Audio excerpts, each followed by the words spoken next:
ক্ষমা ব্যাধি ক্ষেত্ৰৰ ব্ৰহ্মাস্ত্ৰ। ক্ষমা অনেকবোৰ ব্যাধিৰ যেনে ধৰক মানসিক শাৰীৰিক ব্যাধিবিলাকৰ মহৌষধ বুলি কোৱা হয়।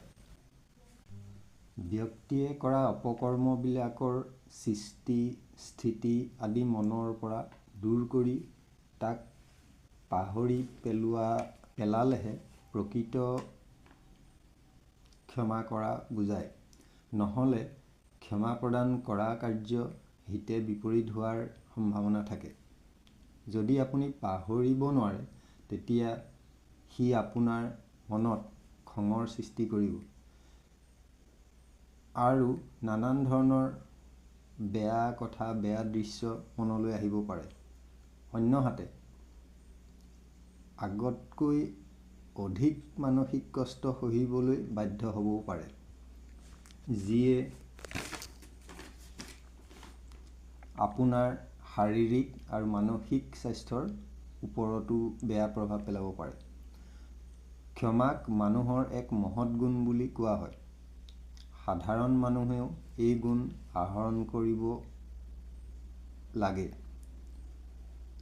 আমেৰিকা যুক্তৰাষ্ট্ৰৰ এটা অধ্যয়নকাৰী দলে প্ৰকাশ কৰা এটা সমীক্ষা মতে ক্ষমা হ'ল এটা শাৰীৰিক আৰু মানসিক স্বাস্থ্যৰ বাবে উপকাৰী আহিলা।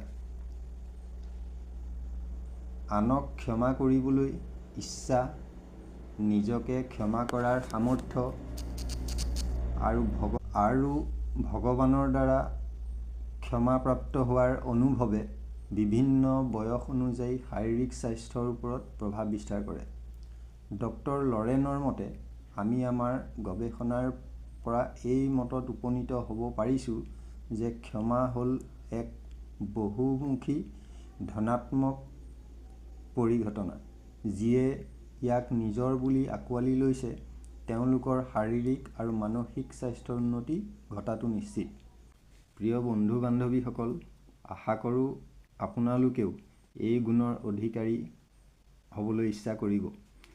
লগতে মোৰ ভিডিঅ'টো লাইক, কমেণ্ট আৰু শ্বেয়াৰ কৰিবলৈ নাপাহৰিব। ধন্যবাদ।